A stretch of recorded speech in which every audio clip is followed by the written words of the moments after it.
శ్రీకాకుళం జిల్లా సంతకవిటి మండలం మందరాడలో యువతిని మోసం చేసిన ఆర్మీ జవాన్ సతీష్ ఉదంతం బయటపడింది. అస్సాంలో ఆర్మీ ఉద్యోగిగా ఉన్న సతీష్ అదే గ్రామంలోని యువతితో 7 నెలల నుండి స్నేహంగా ఉంటున్నాడు. ఆమెను ఉద్యోగం చేస్తున్న అస్సాంకు రప్పించుకుని లొంగదీసుకుని గర్భవతిని చేశాడు. గర్భం దాల్చిన ఆమెకు సతీష్ మందులు పంపించి అబార్షన్ చేయించాడు. పెళ్లి ప్రస్తావన తెచ్చిన యువతితో కులాలు వేరు కావడం వల్ల తల్లిదండ్రులు ఒప్పుకోవడం లేదని మోసగిస్తూ వచ్చాడు. ఎంతకు పెళ్లికి సతీష్ ఒప్పుకోకపోవడంతో యువతి పోలీసులను ఆశ్రయించింది.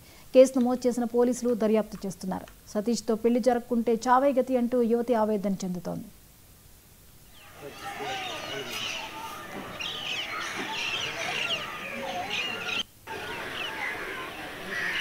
మంగాడ గ్రామం సార్. నేను మంగాడ గ్రామంలో సతీష్ అనే అబ్బాయితో ప్రేమలో ఉన్నాను.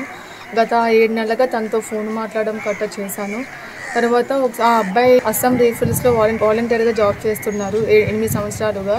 సో అతను ఏంటంటే ఒక కామాఖ్య టెంపుల్ ఉంది, వెళ్దాం రమ్మని చెప్పి నాకు అస్సాం టికెట్ బుక్ చేశారు. నాకు అస్సాం వెళ్ళాక ఇష్టం లేకుండా తనతో కలవాల్సి వచ్చిన తర్వాత తను ఆగస్టులో వస్తాను, ఇంట్లో వాళ్ళకి చెప్తాను, పెళ్లి చేసుకుంటా అని చెప్పేసి అన్నారు. అనిన తర్వాత నేను కొన్ని రోజుల తర్వాత నన్ను పెళ్లి చేసుకోనంటే నువ్వు కాపుదాని కాదు దేవరదాని, నేను చేసుకోను, నేను చేసుకున్న ఊళ్ళో పరువు ఉండదు, నాకు ఎవరు గౌరవం ఎవరు అని చెప్పి నన్ను అవాయిడ్ చేయడం స్టార్ట్ చేశారు. గత కొన్ని రోజులకి నా రూమ్కి రావడం కొట్టడం చేశారు ఆగస్టు మంత్లో.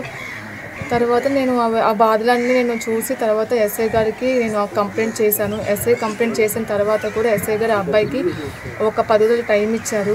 వచ్చి అమ్మాయిని పెళ్లి చేసుకోమని చెప్పారు. అతను చేసుకుంటా అని చెప్పిన తర్వాత 3 డేస్ బ్యాక్ నేను రాను, నాకు లీవ్స్ లేవు, ఏం చేసుకుంటావు చేసుకో అని చెప్పేసి నాకు ఫోన్లో చెప్పేశారు. తర్వాత సాక్షి విలేకర్ శ్రీను సార్, అతను మాత్రం తనకి చాలా బాగా ఇన్ఫ్లుయెన్స్ చేస్తున్నారు. నావేవో ఫొటోస్ తీసుకుని అమ్మాయి మంచిది కాదు, చెడ్డదాయి, ఆయన దేవరదాయి కాపుదాయి కాదు, ఎలా పెళ్లి చేసుకుంటాము, ఊళ్ళో కాపులకు ఒక పరువు ఉంది, దేవరదాన్ని చేసి అది పోతుంది అన్నట్టు అతను మాట్లాడుతున్నారు.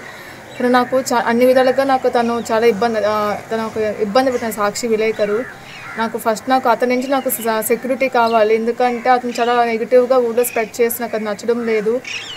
నాకైతే ఇప్పుడు ఆ అబ్బాయిని పెళ్లి చేసుకున్న తప్ప నాకు అబ్బాయిని పెళ్లి చేసుకున్నాక నాకు ఇప్పటికీ ఆ అబ్బాయి అంటే ఇష్టం, తను పెళ్లి చేసుకున్నామని చెప్పి అనుకుంటున్నాను. ఏదైనా నేను చచ్చిపోదామో సిద్ధంగా ఉన్నాను.